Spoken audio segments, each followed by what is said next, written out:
এমন ভূমিকম্প আগে কখনো দেখেনি রাজধানীবাসী। ভূমিকম্পে উঁচু ভবন দুলতে শুরু করলে ঘরবাড়ি, অফিস, দোকানপাট থেকে বের হয়ে যায় মানুষ। দ্রুত খোলা জায়গায় ছুটে আসে। আহত হয় অনেকে। আহতদের ভর্তি করা হয়েছে বিভিন্ন হাসপাতালে। শুক্রবার দুপুর পর্যন্ত ঢাকা বিশ্ববিদ্যালয়ের 6 শিক্ষার্থী এবং রাজধানীর বিভিন্ন এলাকায় আহত অন্তত 41 জনকে ঢাকা মেডিকেল কলেজ হাসপাতালে নেওয়া হয়। তাদের মধ্যে এক রিকশা চালকের অবস্থা গুরুতর। সঙ্গে সঙ্গে ক্লাস থেকে বের হয়ে গেছি এবং বিল্ডিং থেকে বের হয়ে গেছিলাম যাতে আমরা নিরাপদে বের হইতে পারি। দেখি যে এইটা আপ ডাউন করতেছে আর উপর থেকে গাছের পাতা পুতা সব ঝরে পড়ছে, ভূমিকম্পের মতন সবাই ভেতর থেকে দৌড়ে চলে আসছে। আর উপর থেকে ওয়াল ভেঙে পড়ছে।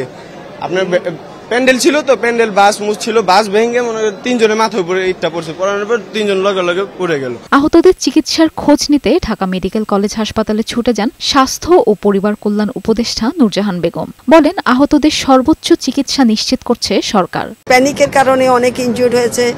শিশুদের মধ্যে অনেকে প্যানিকের কারণে হাসপাতালে এসেছিল, তাদেরকে তারা চিকিৎসা দিয়ে ছেড়ে দিয়েছে। চিকিৎসার কোনো ত্রুটি না হয় এবং সেটা আপনারা তো দেখছেন, এখানে যারা ভর্তি হয়েছে আলহামদুলিল্লাহ তাদের তো চিকিৎসা চলছে এবং সবগুলো হাসপাতালে এগুলো বলা। এদিকে ভূমিকম্পে ঘরবাড়ি ধসে এবং অন্যান্য দুর্ঘটনায় হতাহতের খবরে গভীর শোক ও দুঃখ প্রকাশ করেছেন প্রধান উপদেষ্টা ডক্টর মোহাম্মদ ইউনূস। এক শোক বার্তায় প্রধান উপদেষ্টা নিহতদের আত্মার মাগফিরাত কামনা করেন এবং শোক সন্তপ্ত পরিবারের প্রতি গভীর সমবেদনা জানান। মেরিন আমিন, বৈশাখী সংবাদ, ঢাকা।